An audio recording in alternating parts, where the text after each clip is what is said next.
One of the most common questions asked on ADV pages after what oil should I run or what tire should I use is, should I run tubes or tubeless? Which one is the best? Let's find out.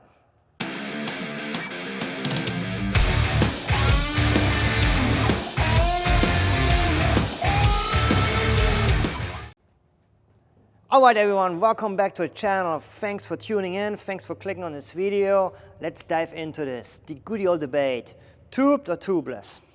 So before we dig into this, I want to make sure I'm not trying to convince nobody to go either way.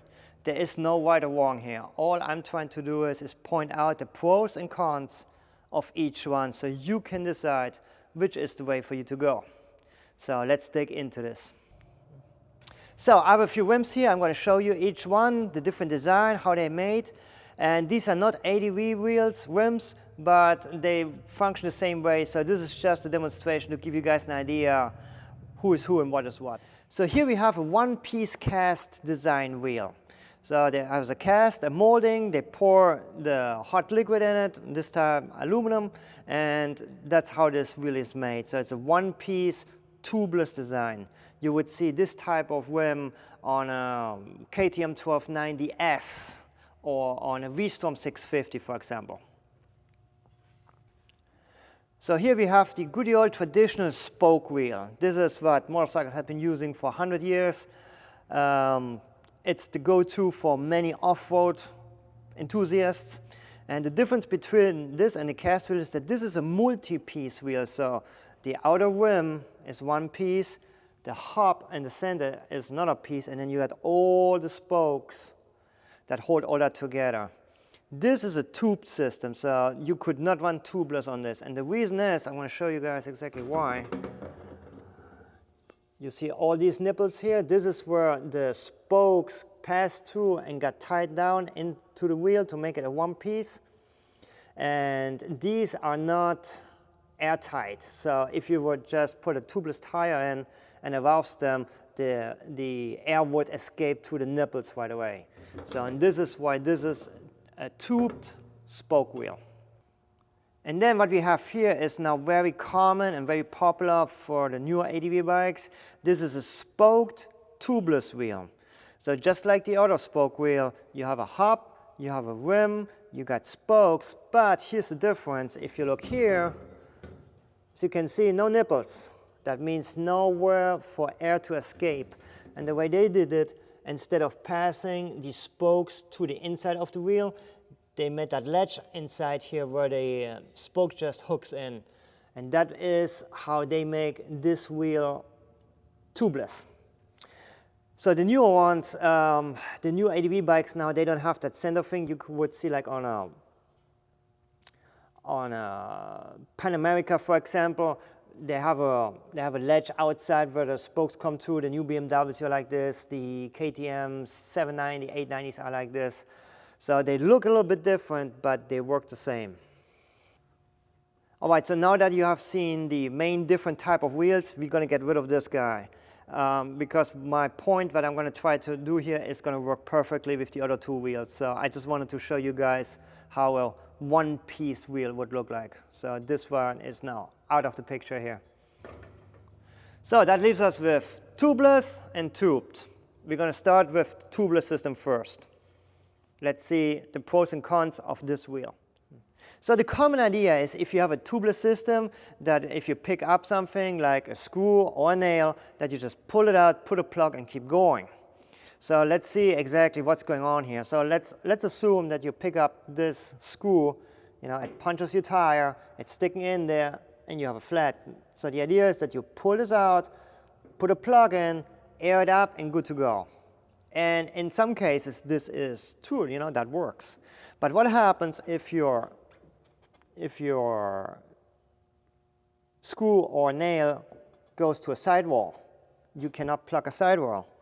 What happens is if you run over something stupid like this and you slice the tire, then there's no way to put a plug in it.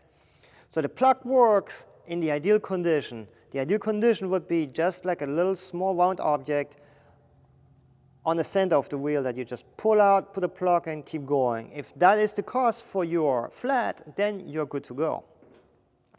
But this would be a pro. Like if you just like that, just an easy little puncture, you plug it in, you're good to go. Pro. So, but here comes the con now. The cons of this system is, so the cons of this system is this. Let's say you have a flat and you keep riding and the bead breaks off the wheel. So let me explain that. These ledges here is what hold the tire. So breaking the bead means that the inside of the tire breaks away from this. Whoever has ever mounted a tire knows that it takes a lot of finicking around and a lot of air pressure to pop it back on. And you know, here at my shop, I have a 150 psi compressor, so it's no big deal. I just, and it pops on, it's good to go. But if you're out on the road and you try to pour that air in with your little hand pump or with your little, you know, battery-operated air compressor, that can be a task. So that's not easy to do. The next thing is, like I said before, if you slice the tire, if it goes to the sidewall, there's no way to fix that.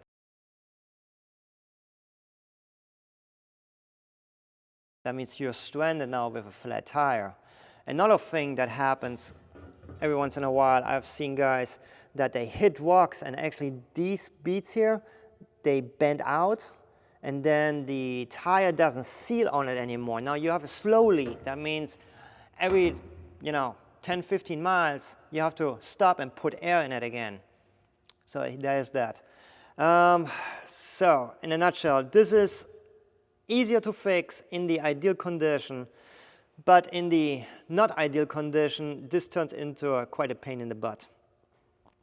In my opinion, but that's just my opinion, this is a more street-oriented solution. So let's say, if you buy your ADV bike and you say, well, I'm going to do, 90% riding on the road and 10%, gravel, forest roads, something like that, then this is probably a good way for you to go. So back to the tube system, it's that wheel that got the nipples where you need a tube to run inside. So the pros and cons of this. The pro is this. It doesn't matter what you're going to do to this wheel. As long as you have a spare tube, you're going to make it home. You can bend the ledges off, it could be crooked. I mean, in theory, you can bang this wheel into a square or triangle. As long as you can get the wheel back on there, the tire back on, and a tube inside, it will get you home. And that is really the main reason why off-road bikes stick to this system. The downside to this is it's a lot of labor involved to change a tube. You have to have tire irons with you. You have to carry a spare tube with you. You have to take the wheel out of the bike. You have to take the tire irons and pop one side off. Then you need to get the tube out. You have to put the new tube in, get the tire back on. So it's quite involved. It's quite tiring. It's not the end of the world if you practice it at home a little bit. But for many people, it seems too complicated and they don't want to deal with that. So I understand that, The pro of this is it's going to get you home no matter what. The con is it's a lot involved. You're carrying more tools. That makes your bike is going to be heavier.